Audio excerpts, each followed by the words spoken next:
chochote kile ambacho kilimfanya Yesu kuwa kilikuja kwa njia ya neno, na chochote ambacho Yesu alikuja kufanya duniani kilikuja kwa njia ya neno. Isaya 50 nasemaje? 54.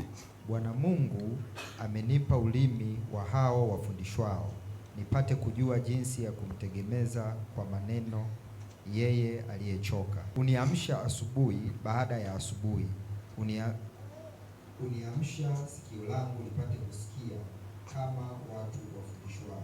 Ukisoma hapo unajua huyu alikuwa ni Yesu, na ndio hii sentensi inamhusu yeye. Huyu aliyepewa hicho kitu ni Yesu, na alipewa ulimi wa kuongea neno kwa wao waliochoka. Kumbe ukichoka, Mungu anakupa neno. Amempa ulimi wa kuongea neno. Ukitaka kutegemezwa, unatumiwa neno. Uniamsha asubuhi baada ya asubuhi, niamsha sikio langu nipate kusikia kama watu wafundishwao. Ni mpaka kwanza sikio lako limesikia, dunia yako haiwezi kukusikia. Nikisema dunia yako simaanishi dunia nzima hii, dunia ya kwako binafsi. Ni mpaka kwanza sikio lako limesikia. Linasikia nini? Anasema huniamsha asubuhi kwa asubuhi ili sikio lake lipate kufanyaje?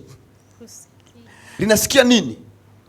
Linasikia alipewa ulimi wa kumtegemeza kwa neno yeye aliyechoka. Kwa yule aliyechoka anategemezwa kwa neno, lakini ile neno linapoachiliwa sikio lake lazima lisikie. Na anasema huamshwa asubuhi kwa asubuhi. Kwa nini asubuhi kwa asubuhi? Ndio maana sisi tunasemaga hakikisha kabla hujatoka nyumbani kwako umeanza na neno kwanza. Kwa sababu asubuhi unapoamka, akili yako, moyo wako, fikra zako, mwili wako kitu kimetulia. Kinaweza kikapokea neno na kikasikia kwa urahisi zaidi kuliko ukishajichanganya na siku. Kama unaanza kuchanganya, unapita kwenye vitu vingi, mara kazi, mara umeshakutana na watu, mara wamekunia hivyo, wamekuvuruga, wamefanyeje, kuja kutulia upate kusikia sio rahisi mpaka wewe umejifunza. Nimesema huamshwa asubuhi kwa asubuhi. Zaburi 103 mstari wa 7 unasemaje? Alimjulisha Musa njia zake, wana wa Israeli matendo yake. Anasema alimjulisha Musa njia zake, wana wa Israeli matendo yake.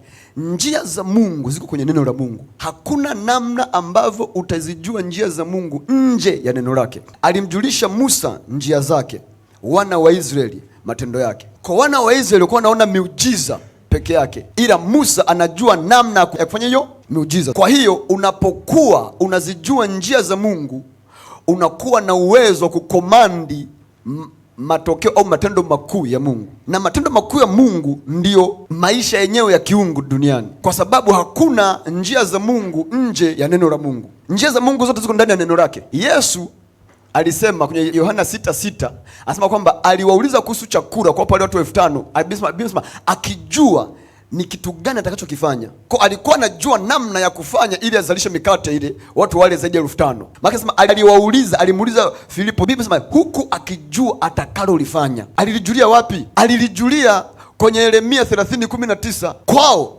itasikiwa shukrani na sauti yao wachangamkao, nami nitawazidisha wala watakuwa wanyonge. Kwa kuzidishwa ni matokeo ya shukrani. Alijua tokea kwenye Zaburi, watu na wakushukuru Mungu, watu na kushukuru, nchi imezaa matunda yake. Alijua. Kwa Biblia sema hivi, aliwauliza huku akijua ni kitu gani anachokifanya. Alikuwa ana neno analo, na sababu ana neno alikuwa anajua ni kitu gani anachokifanya ili kuzalisha. Kwa hiyo ukizijua njia za Mungu, unakuwa ni mtendaji wa matendo ya Mungu. Mimi na watu tunapewa na Bwana tu ishara na ajabu katika Israeli. We are for signs and wonders. Tupo kwa ajili ya kuperform signs and wonders. Unaposema ishara na maajabu, maana tupo kwa ajili ya kutengeneza miujiza. Ndio maana wakati wana wa Israeli kwenye Kutoka sura 14 mstari wa 14, wakati wanamlilia Musa, anasema tunakufa, Farao anakuja. Musa akamwambia msilie, tulieni muone mkono wa Bwana, sababu hawa mnaoona hamtawaona tena.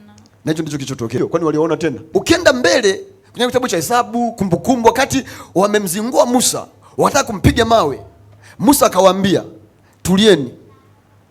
Akasema hivi, kama Mungu asipowaua hawa watu na kuangamiza kwa njia ambayo haijawahi kutokea, mimi sio mtumishi wake. Kilichotokea kitu gani? Mungu aliwaua kwa staili mpya. Aliambia watakufa kwa namna ambayo haijawahi kutokea duniani, kwa njia ambayo haijawahi kutokea duniani. Kitokea kitu gani? Biblia inasema ardhi ilipasuka ikawameza. Ndio maana anasema hivi, Musa alizijua njia za Mungu, wana wa Israeli waliyajua matendo ya Mungu. Kwa hiyo kama hatujakana neno ambaye ni huyu Yesu, tutakuwa tunaiona miujiza ila hatuna uwezo wa kuitenda. Kila muujiza udumuo ni matokeo ya kukutana na neno la Mungu. Sikiliza, neno kama neno ni muujiza lenyewe. Thamani unayoipa kitu ndicho kinachoamua matokeo yatakachozaa kwenye maisha yako. Kwa lipe neno thamani, liheshimu kama Mungu, lione kama Mungu. Ukifanya hivyo, unapokuwa unalisoma, hautasoma kama maandishi yako kwenye black and white kwenye karatasi. Utasoma kuna namna utakuwa unahusiana nalo, kwa sababu unajua sasa huyu ni Mungu, hili neno ni Mungu, ile amejiweka kwenye maandishi. Biblia inasema hivi, wale wana wa Israeli wapo katika safari ya kwenda nchi ya ahadi, inasema waliunywea mwamba ambaye alikuwa ni Yesu. Kwa walikuwa wakikanyaga, Yesu anaenda pamoja nao, wanakanyaga, yeye yuko chini yao, hawajui mpaka baadaye. Biblia inakuja kutuambia kwamba walikuwa wakinywa maji yale, wanamnywa Yesu mwenyewe, sababu waliunywea mwamba ambaye alikuwa ni Yesu, ila hawakujua, kwa wakaharibiwa na muharibu. Biblia hivi, walimkataa Mungu katika fahamu zao, akawacha afuate wake zao zisizofaa, wakaharibiwa na nani? Kwa sababu hawakujua kwamba wakikanyaga, tunakanyaga juu ya Kristo. Tukinywa haya maji ni Yesu. Tumekuja kujua katika Waebrania anaandika kwamba waliunywea mwamba. Kwa kama Yesu alijiweka kwenye mwamba, akatembea kama mwamba, anawapa maji, hashindi kujiweka kwenye maandishi, akawa ni kwa njia maandishi, ila ni Mungu mwenyewe. Kwa hiyo kila neno limebeba uwezo wa kimiujiza. Kila neno unaoliona kwenye Biblia ambalo ni la Mungu, ndani yake limebeba uwezo wa kimiujiza. Ukilichukua ukahusiana nalo, linakuzalia kile ambacho limebeba. Mkristo yoyote asiyekuwa na neno la Mungu ni Mkristo ambaye hana future. Kesho ya maisha yetu inafichwa ndani ya neno. Tukikosa neno, tunakosa kesho yetu. Na tukiwa hatuna kesho ya kwetu, tunakuwa hatuna thamani ya maisha, tunapoteza thamani ya maisha. Kwa hiyo thamani ya kitu ni matokeo ya thamani ya neno. Kwa kutokuwa na neno ni kutokuwa na thamani.